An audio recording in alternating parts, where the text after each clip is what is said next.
Okay, so we got the meat going over here.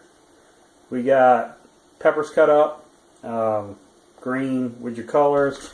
We're working on cutting up and dicing up some sweet onions, and you can do these in some pretty big chunks. They don't have to be done very fine. You can cut them up, in inch by inch pieces, and that'll be fine because they're going to get really soft in the chili. They're not going to need to be real small. Same goes for the green peppers. They don't have to be cut up very small either. They're going to get really soft in the chili. So they're not going to be big pieces at all. They're going to cook down a little bit too. So they'll actually, once the water cooks out of them, they're going to be a lot smaller than you cut them up as anyway. So I like to use two medium-sized onions for that. And about the same amount of green pepper, or some kind of pepper, whether it's green or the colored ones, red, yellow, orange. I like to use the colored peppers because not only does it make it taste good, but what they say when you watch those cooking shows, presentation is everything. It's got to look good as well. Put a couple different colors in there, and the colors make the chili look better, look more appetizing. I don't know if presentation is 90% of the battle, but presentation is a lot of the battle. Okay, so once you get everything diced up, here's your onions and your peppers. You got your meat going over here. Meat's almost done. While the meat is kind of bubbling around in there, this is minced garlic in a jar. Go ahead and add that to the meat while it's cooking. And I like to go big, man. You cannot overuse this stuff. So I like to put 2 heaping tablespoons and a little bit of its juice into that meat. And then just give that a good stir. And mix that garlic around in that meat. You'll notice that the meat is cooking off some of its fat. Do not drain the meat. Leave that fat and everything that's cooking out of that meat in there. I don't even recommend buying lean meat. Get full fat stuff. If you use chicken, don't get lean chicken. Don't get lean turkey. Of course, you're going to have your sausage is going to be kind of fatty, and if you use ground beef, don't get a lean ground beef. You got to have the fat in here is kind of what makes the whole what makes the whole thing come together. I've tried it a couple times, draining it, and the chili just wasn't as good. So leave the fat in there. Same goes for all your vegetables. You see, I've already opened up the cans during one of the commercial breaks. You're not going to drain any of these vegetables either. Leave the liquid inside the can that comes with the vegetable. It's going to be part of your chili back here. So once your meat gets done, you got a good amount of juice in there. You've got your garlic. You've got your garlic mixing around. Now's when you're going to want to dump in your green peppers and your onion.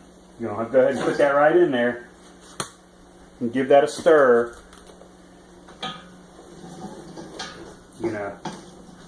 Give that a good stir and let those vegetables get mixed around with that meat and that fat that's in there.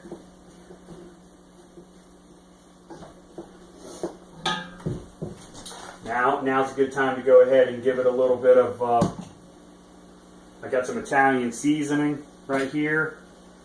Go ahead and give that meat and those vegetables a little kick up with that Italian seasoning. That's not the only time we're going to use that during this recipe. We'll use that again. And I also like to go ahead and use garlic salt. So you've got your meat in here, your vegetables, a little bit of Italian seasoning, and give it a good shake with some garlic salt. And go ahead and cover it. You're going to keep that steam inside there. That steam from the cooked meat is what's going to soften up those vegetables. And once those vegetables get good and soft, then we'll go ahead and add the rest of our stuff. One thing you need to do with these beans while you're doing this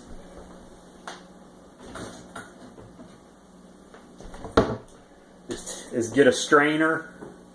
The only ingredient in this chili that you're going to drain is the black beans. And that's because the black bean liquid is, well, it's almost black. It's very dark, and you don't want that getting inside the chili. It'll discolor your chili. And that's the only reason I drain the black beans. Nothing else gets drained in this whole recipe but the black beans. So you go ahead and pour these black beans in here, and then you give them a good rinse with some fresh water. Let them drain for a while, and then they'll be pretty much the last thing to go in.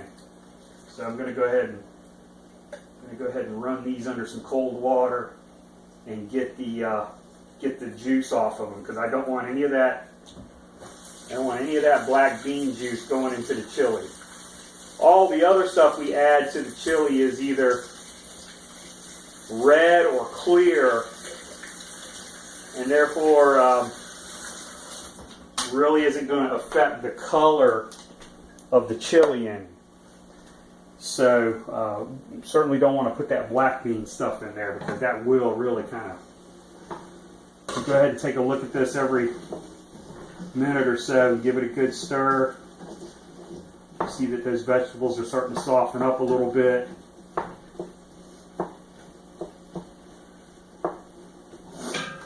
And then you can go ahead and add, first ingredient is going to be your tomato soup. Your tomato soup. No water added to it, just the soup. Go ahead and add that now. And then also 1 can of tomato sauce. So you can see that this is a tomato-based thing. But this will help speed up the softening of those vegetables. So you're going to go ahead and put those two, the tomato soup and the tomato sauce in. Give them a nice stir around and let all those flavors come together. And then you've got a little more liquid in there now. So once that stuff starts to heat up, those vegetables will start to soften even quicker. Go ahead and get those in there and get the lid on. Go ahead and kick that up a notch on the fire. And then once your vegetables get soft and now you got all that stuff in there, you can just go ahead and pour all the rest of the ingredients in.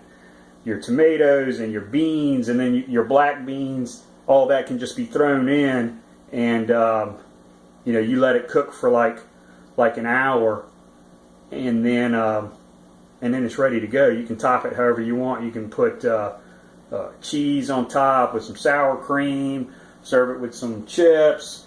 You can put green pepper on top, fresh green pepper. You can put nothing at all if you want, whatever. You can let people fix it up the way they want. Be back in a few minutes after this stuff softens up a little bit. Okay, so now vegetables have softened up to the point where we can go ahead and just add everything else to the mix. It's been kind of rumbling away there for about 10 minutes. Vegetables are starting to soften up. You don't have to get them all the way soft in here, because as the more this cooks, the softer they're going to get. So you can go ahead and throw in all the rest of your stuff now. Which the rest of your stuff is going to be stewed tomatoes.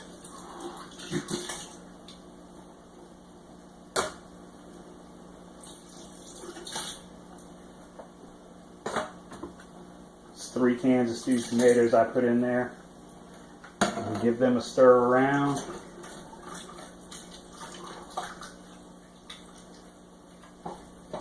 You'll notice that those are in some big pieces, but they'll break up as they cook. So you're kind of going to get pieces of tomatoes. You might get a full one here or there, but stewed tomatoes to me makes the best chili. Go ahead and dump in your kidney beans with the juice. Everything's with its juice, remember, except the black beans. Only the black beans gets rinsed. 2 cans of those.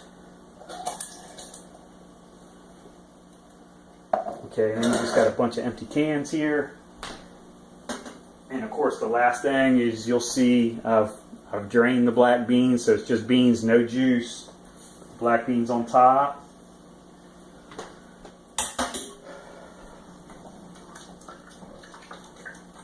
And that's really it. After this, it's pretty much just seasoning it the way you want to. I usually season it a couple times throughout the cooking process with some Italian herbs or some oregano, and hit it a couple times with your garlic salt. But what you end up with is a really nice looking product with good color. I'm going to show you a little bit of that now. Wow. I mean, as you can see, it's just got awesome color. Everything's in it. It needs to cook for like an hour. Let it go ahead and cook for an hour. Really, what you're looking for here is just to make sure that all your vegetables that you put in are soft enough to eat.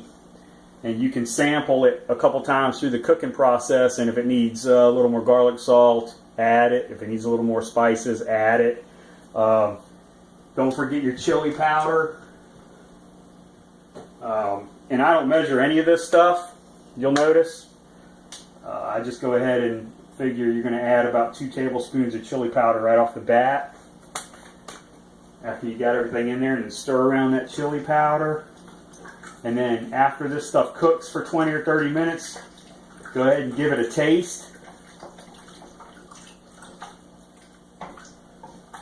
And then if it needs anything else, you can go ahead and add it then.